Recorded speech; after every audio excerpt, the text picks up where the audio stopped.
4 жолу сүйлөйм, 5 жолу сүйлөйм, ал чыга берем. 4 жолу, 5 жолу сүйлөгөнгө эч кимдин укугу жок. Жокугу жок болсо анда Жок, микрофонду эч кимдин укугу жок. өчүрбөйсүзбү анда микрофонду? Өчүрүп коюңуз. Бул өчүрүп койсо, өчүрүп койду деп пиар кетесиң. Айтпайсың эми, айт. Өчүрүп коюңуз анда. Айтар сөзүң айт. Өзүңөр кыласыңар да ушунун баарынчы. Урматтуу Марат Молдонович, мен акыйкат үчүнмүн. Мен сиздин немеңизди кабыл алдым. Эгер барып чогуу чындап эле туура эмесмиш, бирок көрсөтүп бере алышкан жок. Кетип калышкан. Бухгалтердин помощниги бар экен еще да, бул айыл өкмөтүндөчү. Бухгалтер да жок. Бул айыл өкмөтүндө 20 киши иштесе, 5 отурат, 15 жок ордундачы. Мен бүгүн да видеом чыгат соц тармактарга, аяктан да көрөсүз. Мен айтып аткан сөзүмдү мында жөн эле айтпайм, бирок барып келгенге даярмын. Рахмат. Анан Рахмат.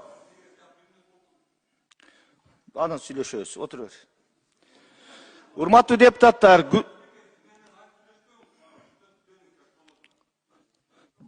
канча жолу берем ошондо?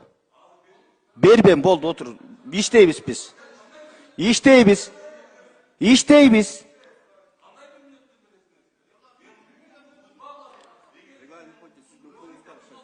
Регламент боюнча мен укугум бар.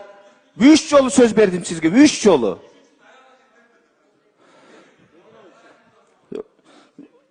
Эрулан мырза, сизден башка да бул жерде 90 депутат отурат. Сиз сыйлап коюңуз. Макулбу? Берилбейт, сизге 10 мүнөт берилди. Андан кийин 2 жолу берилди. Бүттү. Бүгүн кечке чейин сөз бербей койгон укугум бар менин. Кой, мен сиз менен кайым айтышпайм, мен жумушка өтөйлү.